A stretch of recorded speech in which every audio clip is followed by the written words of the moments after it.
याने अपर डिपर केल्यानंतर त्याने जर अपर डिपर केलं नाही ना तर हा त्याला चालता ए बैला असं तोंड काढून देतो कोणाला ड्रायव्हर. ते बोका असं ना गाडी चालवणार पण तरी सुद्धा बैला बैला शब्दाचा अर्थ काय? बैला शब्दाचा अर्थ हाच आहे हो की त्याच्यात बैलासारखे गुण आहेत म्हणून गुणामुळे काय दिली उपमा दिली आहे की नाही. हो मी खरीच गोष्ट सांगतो म्हणजे विनोदा करता नाही पण वास्तविक आहे बरं का. मी शिवाजीनगरला ते स्टॉप होता पलीकडून स्टॉप होता आता असा रस्ता केलाय तो बंद झाला तो स्टॉप. त्या स्टॉपला मला उभा राहावं लागायचं त्याचं कारण मी कात्रज 2 नंबर बसने इथून तिकडे यायचं असं आमचा प्रवास. तुझ्या नाही काळातली गोष्ट. तिथं दोघी मैत्रिणी गप्पा करत होत्या बरं का. बऱ्याच दिवसाची गोष्ट आहे. आता एक मैत्रिणीला दुसऱ्या मैत्रिणीला का ग म्हणे तू आलीस कुत्र. मी होतो उभा गाडीला 2 नंबर मध्ये. कुत्र म्हटल्यावर मी आपल्या विचारल्या म्हणलो दिवसानं कुत्र घेऊन येते काय कुणाला माहिती. ते म्हटले तुझा कुत्र कुठे आहे. ते म्हटलं गेलं ड्युटीला.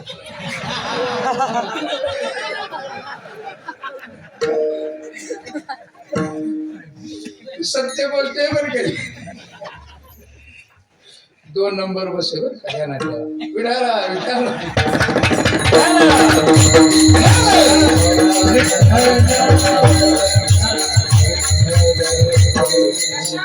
गुणामुळे उपमा दिली जाते दोषामुळे उपमा दिली जाते सादृश्य बघितलं जातं आणि उपमा दिली जाते. जगद्गुरु तुकोबाराने विचारलं असं काय सादृश्य बघितलं तुम्ही. गुणात गवणी काय सादृश्य बघितलं. महाराज म्हटले असं सादृश्य आहे की जसे आई वडील आई बाप माय बाप आपल्या मुलाचं हित वाहण्यामध्ये तत्पर असतात आणि प्रयत्नरत असतात तद्वत संत सुद्धा संपूर्ण जगताचं हित वाहण्यामध्ये प्रवृत्त असतात प्रयत्न करतात. अंतःकरणात तळमळ असते. काय असते तळमळ असते आणि संपूर्ण जगाचं हित आणि अहित शोधून ते इथं आलेले असतात. शोधून या हिताहित म्हणजे हित करण्याकरता आई बापाप्रमाणे जे प्रयत्न करतात किंवा उपस्थित असतात किंवा येतात त्यांनाच काय म्हटलं जातं.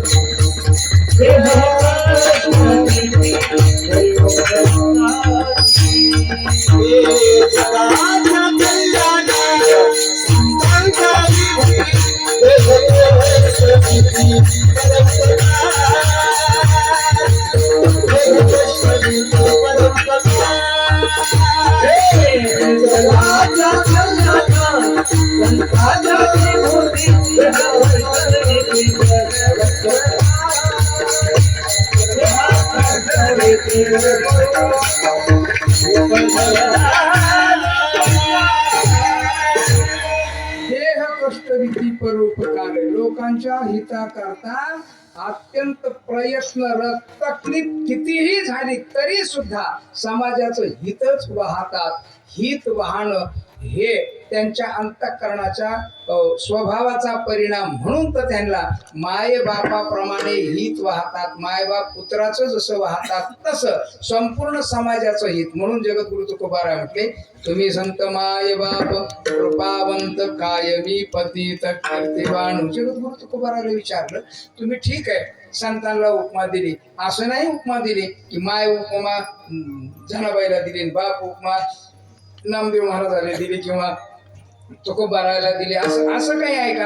नाही म्हटले ज्ञानोबारांनाच माई म्हटलं ज्ञानोबारांनाच बापही म्हटलं. महाराज का महाराजांनाच असं ज्ञानोबारांच्या बाबतीमध्ये कदाचित ज्ञानोबारांच्या गाभाऱ्यात येऊन गळ्यातला विणा हातातली चिपुडी आणि जगद्गुरु तुकोबारायचं वाङ्मय किंवा हा अभंग या ठिकाणी उत्पन्न झालेला असावा म्हणून मायबाप बी जे म्हटलो ना ते संतांना म्हणजे जगद्गुरु तुकोबाराय ज्ञानोबारायला बोलतायत. काय ज्ञानोबारायलाच मायही म्हणतायत आणि बापही म्हणतात. म्हणजे माय आणि बाप. आता माईचा स्वभाव माईचं हृदय माईची प्रकृती बापाचा स्वभाव बापाचं हृदय बापाची प्रकृती या सगळ्या विभिन्न स्वरूपाच्या गोष्टी आहेत आहे की नाही. आणि विभिन्न असल्यामुळे विभिन्न असल्या त्या कारणाने 2 उपमा तुम्ही एकाच संतांना कशा दिल्या त्याचे कारण अनंत करता येतील, अर्थात लॉजिकल पद्धतीनं तर कितीतरी करता येतील, पण आध्यात्मिक पद्धतीनं थोडस जर बघायचं झालं तर एक गोष्ट सांगतो बरं का. माय का म्हटलं आणि बाप का म्हटलं? माय याच्यामुळे म्हटलं की संपूर्ण जगताला प्रेम लक्षणात्मक वृत्तीच्या भक्तीची शिकवण देतात म्हणून माय शब्दाचा प्रयोग बरं का. तुम्ही संत माय हो का? भक्ती करता अंतःकरणात प्रेम लागतं आणि ज्याला ज्याला प्रेम वृत्तीला धारण करता येतं तोच मनुष्य भक्ती करू शकतो. अधिकरण कशाचं व्हावं लागतं? प्रीतीचं, प्रेमाचं. तर आणि तरच भक्ती, अन्यथा नाही का. भक्तीच्या लक्षणात एक लक्षण असं आहे की सातो अस्मिन परम प्रेम रूपा, हे एक लक्षण बरं का. बरेच लक्षण आहेत, 10-11 लक्षण नारद महर्षींनी सांगितलेले, शांडिल्य महर्षींनी सांगितलेले आहेत, पण त्यातलं एक लक्षण महत्वाचं असं आहे. जे महत्वाचं म्हणजे जे जे आपल्याला सांगायचं असतं तेच महत्वाचं असतं बरं का कीर्तनकाराचं. त्यामुळे आता प्रस्तुत महत्वाचं लक्षण काय तर सातो अस्मिन परम प्रेम रूपा, हे जे प्रेम आहे या प्रेमाचं अधिकरण अंतःकरण आपलं होणं नितांत गरजेचं आहे. तर आणि तरच. आणि स्त्री स्वभाव हा प्रेमळ आहे. कसा आहे? प्रेमळ आहे बरं का. बाकीचे अवच्छेदक वेगळे वेगळे आहेत, मात्र प्रेम हे त्या हृदयाचा स्वभाव आहे किंवा प्रेम या स्वभावाने युक्त जे व्यक्तित्व त्याला स्त्री असं म्हणायचं.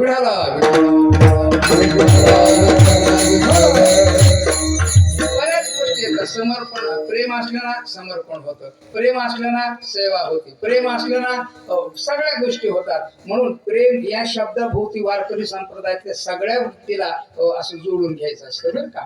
समर्पण, सेवा. आता सेवा का नाही? प्रेम नाही म्हणून सेवा नाही. ही गोष्ट निर्विवाद आहे पहा.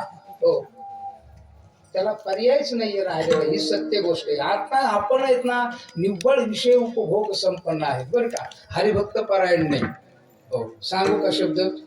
नाथ महाराजांचा शब्द आहे बरं का. श्री संत नाथ महाराज म्हटले हल्लीच्या काळात सगळे शिष्णोउदर परायण झाले. नाथ महाराजांचा शब्द प्रयोग. आणि हीच गोष्ट या पूर्ती करता आपलं हे सोंग आहे सगळं भक्तीचं. ही गोष्ट निर्विवाद आहे. जे कोणी असतील सत्पुरुष त्यांना नक्कीच चरणावर दंडवत आणि त्यांच्या चरणाची माती लागावी एवढे आपण भाग्यवान नाहीत हे पण नक्की सत्य आहे.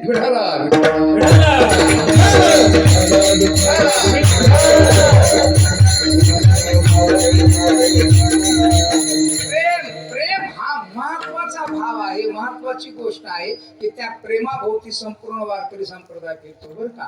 ज्ञानाभोवती नाही केवळ. ज्ञान एक त्यातलं वेगळं सहकारी कारण आहे. त्याच्यानंतर ज्ञान म्हणजे जरा अजून समन्वयच बघायचं झालं तर फार वेगळा आहे. पण आता सध्याचं तात्पर्य माझं एवढंच आहे की प्रेम वृत्तीने संपन्न असलेले व्यक्तित्व म्हणजे माय. काय? माय. माय हा शब्द आहे ना कधी कधी भक्ती करता श्री संत ज्ञानोबारायांनी प्रयुक्त केलेला आहे बरं का. हो, महाराज सांगतात विठ्ठल विठ्ठल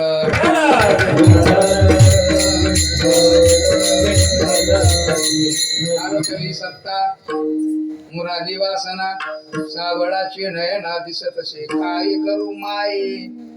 हा जो माय शब्द आहे ना हा भक्ती करताय बरं का. साजणी शब्द आहे ना तो सुद्धा भक्ती करताच आहे. भक्ती मैत्री नाही, भक्ती माय आहे. भक्ती सखी असल्यामुळे माय शब्दाचा प्रयोग सखीला केला जातो. म्हणून नांदेड वगैरे परिसरात गेले तुम्ही, आता आमचे शास्त्री महाराज तिकडेच राहतात. चल ना माय जेवून घे ना, आहे की नाही. विदर्भामध्ये इकडं लातूर वगैरे परिसरात जेवलो का माय, येताव का, करताव खाताव का, करीच ना म्हणे मी ते. असंच का नाही. तिकडे असंच बोलतात जवळपास. अर्थात माय शब्द अतिशय प्रेमाचा भाव अभिव्यक्त करण्याकरता आणि भक्तीलाच सरासरीनं समोर ठेवून श्री संत ज्ञानोबारायांनी बोललेला आहे. म्हणून काय करू माय. हो, किंवा रूप पाहता लोचणी सुख झाले व साजणी. ही साजणीचा ज्या वेळेला ज्ञानोत्तर स्थितीमध्ये प्रेम रक्षणात्मक वृत्तीचा आविर्भाव होतो त्या कालामध्ये बुद्धी नावाच्या वृत्तीचा परिपूर्ण विलय झालेला असतो. तिच्याबरोबर संवाद करायला असते कुठं ती. आणि ती जर असती ना तर जीवत्वच गेलं नाही असं फक्त ध्यानात ठेवा. म्हणून जीवंत व भाव विवर्जित अवस्थेमध्ये साजणी हा शब्द भक्ती करताय, कारण ती शिल्लक असते त्यावेळेला, दुसरं काही शिल्लक नसते. म्हणून माय शब्द काय माय, आता इथं सुद्धा माय म्हणजे स्त्रीवाचक आहे, आईवाचक शब्द आहे. तर त्या आई आणि माय या शब्दामध्ये अभिव्यक्त आहे काय प्रेम. आणि प्रेमाचं हृदय जिचं असतं पहा. आता बापाचं जर बघितलं तर कठोर हृदय असतं. कसं असतं? कठोर असतं थोडं, आहे की नाही? कठोर असतं, कठोर असतं, अत्यंत कठोर असतं. तुम्ही पहा पोरग जर जरा लयच आगाव असलं ना तर बाप आई त्याच्या बायकोला म्हणजे पोराच्या आईला सांगतो, हे बघ याला जर जेवायला दिलं तर हे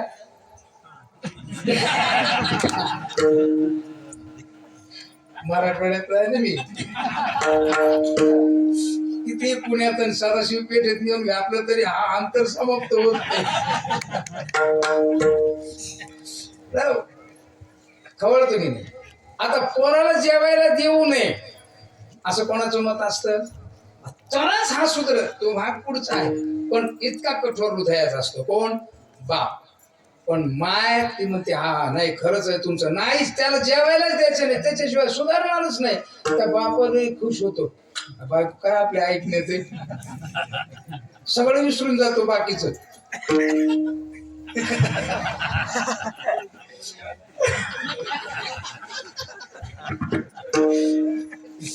बाप बाहेर गेला की ते पोराला बोलवते, तू पहिल्यांदा जेव. ते शनिशर यायच्या अगोदर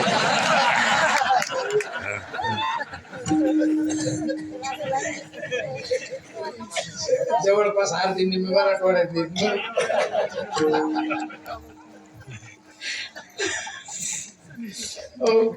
असं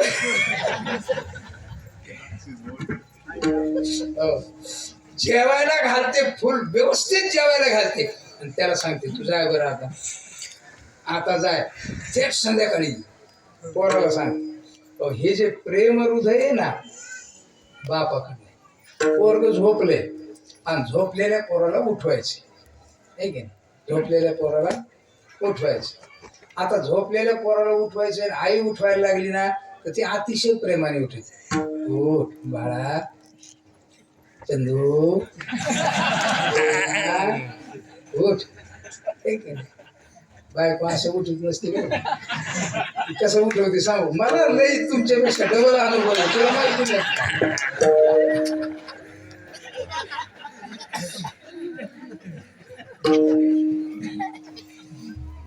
ज्याचं कंट्रोल मध्ये नाही त्याचं सांगतो मी, माझं कंट्रोल मध्ये ध्यानात. उठ माय बाळा उठ उठ बाळू. ते पोरग असं आळू की पुळू की देत, 2-3 शिव्या देत आईला, तरी सुद्धा ती हसती. माय बाळ, माझं बाळ किती गोड बोलत. आता शिवी का गोड असते, पण तिला गोड लागते. हे प्रेम आहे, प्रेम. ही प्रेम युक्त अंतःकरणाची स्थिती म्हणजे स्त्री आहे, आणि पुरुष म्हणजे काय आहे? कठोर अंतःकरणाचा. बाळ्या उठतो की नाही तेच परत पुरुष. देव का काना खाली ठेवून हे काय बाय आई सुद्धा पोराला सांगते, बाळा अभ्यास करता नाही तो बाप आला ना लय ठोकीन तुला. याचा अर्थ बाप कठोर हृदयाचा आहे, बापाची कठोर. अर्थात कठोरते नाही त्याला शिकवायचंय काय, पण शिकवण्याची पद्धत आणि शिकवण्याचा जे स्वरूप आहे ना ते विभिन्न स्वरूपाचे. म्हणून मी सांगितलं काय, आणि भक्ती करता अंतःकरणात प्रेम लागतं. काय लागतं? प्रेम. सात्वास्मिन परम प्रेम रूपा. याच्या करता उदाहरण दिलं नारद महर्षीने. अर्थात सूत्र पुढे आहे, उदाहरण माग वगैरे वगैरे, पण तरी सुद्धा समन्वयाला पुढचं मागचं पुढे करावं लागतं, त्यालाच अन्वय शब्दाचा प्रयोग केला जातो. सात्वास्मिन परम प्रेम रूपा. संपूर्ण जगतामध्ये दृष्टिक्षेप टाकला की उदाहरण काय? यथाव्रज गोपिका नाम. तरच सूत्रसिद्धी आहे, अन्यथा सूत्रसिद्धी नाही. सूत्र सिद्धांत सिद्धी करता केवळ आणि केवळ एकच उदाहरण पर्याप्त आहे. महाराजांनी सांगितलं यथाव्रज गोपिका नाम. गोपिका हेच एक उदाहरण सापडलं जगात, दुसरं कोणातही उदाहरण सापडलं. मग आपल्याला सुद्धा गोपी भाव धारण केल्याशिवाय परम पुरुष परमात्म्याचं सुख उपभोगता येत नाहीये. विठाला विठाला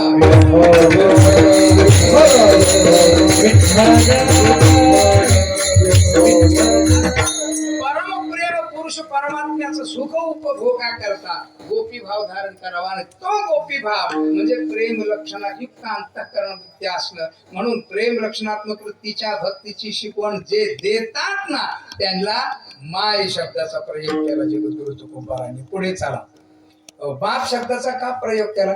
श्री संत जगद्गुरु तुकोबाराय सांगतात, बाप याच्यामुळे म्हटलं मी, ज्ञान लक्षणात्मक वृत्तीच्या द्वारा संपूर्ण जगताचं मिथ्यात्वाचा सिद्धांत सांगतात म्हणून त्यांना बाप शब्दाचा प्रयोग केला. विठाला संपूर्ण जगताचं मिथ्यात्व मिथ्यात्व करण्याकरता पहिल्यांदा विरक्ती लागते. विरक्ती वाचून काही मिथ्यात्वाचे ज्ञान न टिकेची काही. आता ते आपले शब्द मिथ्यात्वाचं ज्ञान टिकण्याकरता काय आत्मत्व भाव निर्माण झाल्यानंतर जगताच्या ठिकाणी बाधित वृत्तींना मिथ्यात्व भाव निर्माण होतो. त्या बाधाचे लक्षण 7 आहे. त्यातलं एक लक्षण असं आहे अधिष्ठान अवशिष्टत्व बाधत्व. अधिष्ठान अवशिष्ट वृत्ती राहणं याला म्हणायचं बाध. आणि हा बाध वृत्ती म्हणजे मिथ्यात्व भाव. बर का, पदार्थ दिसतो तसा नाही अशा प्रकारची जी वृत्ती दिसता क्षणी तो मिथ्या आहे अशा प्रकार. ज्ञानोबारांनी खूप सुंदर उदाहरणं दिलेली आहेत. ते उदाहरणाचं कारण प्रवृत्ती तिचं काय वेगळं आहे का काय मला माहिती नाही, पण ज्ञानोबा बोलतात जेच संसार चित्र उमटे तो मनोरूप फाटे सरोवर आटे मग प्रतिमा नाही. प्रतिमा म्हणजे चित्र, प्रतिमा म्हणजे पडलेलं प्रतिबिंब किंवा प्रतिबिंब नाही असं म्हटलं तरी चालतंय, काही फरक पडत नाही. प्रतिबिंब नाही बर का. अर्थात एक सौपाधिक दृष्टांत आहे आणि एक निरुपाधिक. तर हा दृष्टांत आहे हे दृष्टांत आहेत हे निरुपाधिक दृष्टांत आहेत. कसे येतं? निरुपाधिक दृष्टांत. यातला मनोरूपपटू फाटे याचा अर्थ मन न राहता मन आत्मस्वरूपात विलीन झालं अशा अर्थाचं आहे. आणि इथं सरोवर आटे म्हणजे सरोवर आटलं जातं, तिथं उभा असतात झाडं असतात ते सगळे उलटे दिसतात. पण पाणी आहे त्या वेळेला ज्या वेळेला पाहतो मनुष्य त्यावेळेला ते उलटे झाड आहेत असं समजून काय असं आहे का की हे झाड उलटी आहेत असं समजून राहतो का तो? हे झाड सरळ आहेत असंच समजतो की नाही. बर सरळ आहेत हे ज्ञान झालं तरी ह्याच्यात बघितलं तर कसं दिसतात ते उलटे दिसले तरी ते सरळ आहेत असं ज्ञान आहे की नाही. हा अर्थात जगताचं मिथ्यात्व अशाच पद्धतीचं. काय जगत पदार्थ प्रतीतीला येत असताना तो जसा आला तसा नाही, जसं दिसतंय तसं नाही अशा प्रकारची जी बाधाच्या लक्षणातली ही मी शेवटचं लक्षण सांगितलं बाधत अधिष्ठान अवशिष्टत्व. पण हे याच्या अगोदर बाधाचे लक्षण 6 आहेत. तर त्या 6 लक्षणामध्ये या दृष्टांताचा आविर्भाव आहे पण मला ते आता लक्षण आठवेना. विठाला